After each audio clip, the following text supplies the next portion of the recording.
continuing on then with our practice. So we're moving through the 5 skandhas, and so we're up to number 5 now. So the 5th one is consciousness.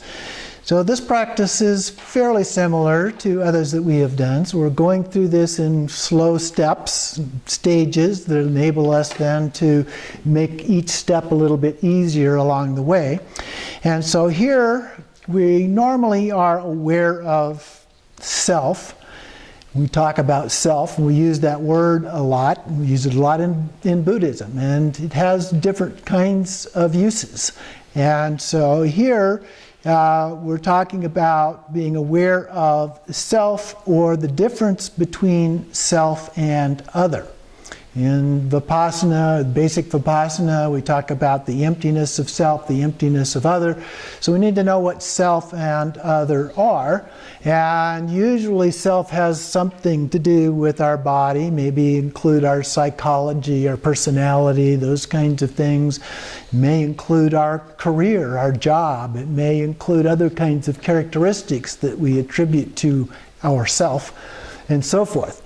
And so it has lots of different uses in English language, which can also be somewhat problematic to not have ways of differentiating those in clear and easily understandable ways. So here we're using that same self and other, everything other than whatever self is, and differentiating between those. So again, the separation of samsara from nirvana. So the first part, there's 3 steps in this one. The first one is to think about self, and then analyze this self, much like you would in Vipassana, until you feel like you really understand it.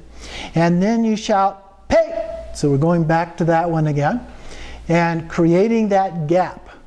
Suddenly, all of that thinking just goes away for an instant. And so you do that, and at that moment, you try to feel the separation between self and emptiness. So it creates that momentary gap into emptiness. And so you really want to feel that difference. And then the second step is other. So you pick something other than self on which to focus, and do the same thing. You examine it until you feel like you really understand what that is, and then shout, "Pei!" And again, you really need to say this out loud. Doing it in your mind is just another thought, so it doesn't have the same kind of an effect. And then again, you feel that separation between that idea of other, whatever that other was that you were looking at, thinking about, and then the emptiness that results from shouting "Pei!" Then we combine the two together, self and other. So we think about the nature of self and other until you feel that you understand what that nature is, and then again shout "Pei!" and then feel that separation between self and other combined and emptiness. Okay? So those are the 3 main steps in the practice. Now then after that, now you can repeat this several times before you go to this next step, but then we do the transcendental wisdom part, and just abide softly and deeply in Rigpa, pure awareness, beyond thoughts or concepts, even the thought or concept of emptiness. And then whatever arises is the manifestation of mind.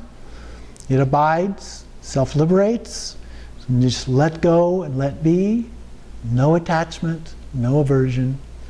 Just rest in that calm, peaceful state. If thoughts come up, you let them go. Go back into resting in that calm, peaceful state. And then post-meditation, we having completed the practice, then we also maintain a sense of that separation between connectedness and the actual experience in your mind as you go about your day.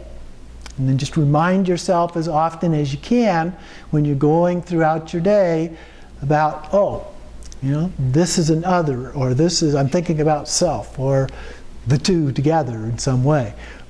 And how is that different than emptiness? You try to recreate that. Now, if you're walking down the mall and you shout "pig" all of a sudden, you might create some disturbance, so I probably wouldn't do that. But if you're in your car or if you're in your house, there are opportunities where you can do that. But even if you don't, after you've done it a few times, then you recognize that difference even without shouting "pig." And so you can implement that and you just recall that difference as much as you can.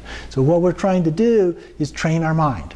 Everything in Buddhism is about training your mind. Well, maybe not everything, but most everything is about training your mind.